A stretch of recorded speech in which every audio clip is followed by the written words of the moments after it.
একটা ছোট্ট গ্রামে থাকত জন নামের এক গরিব ছেলে।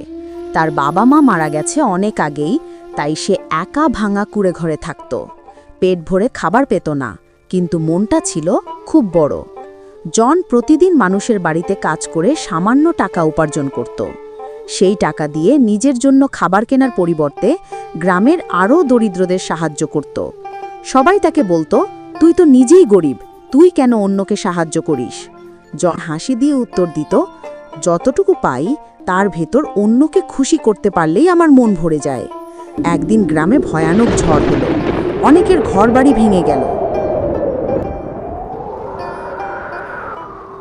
জন দিন রাত খেটে সবার ঘর মেরামত করতে লাগলো। গ্রামের লোকেরা তখন বুঝল, আসল ধনী সেই মানুষ যার হৃদয় বড়। শেষে গ্রামের ধনী জমিদার জন এই সৎ হৃদয় দেখে তাকে কাজে নিলেন এবং তার জন্য একটি নতুন ঘরও বানিয়ে দিলেন।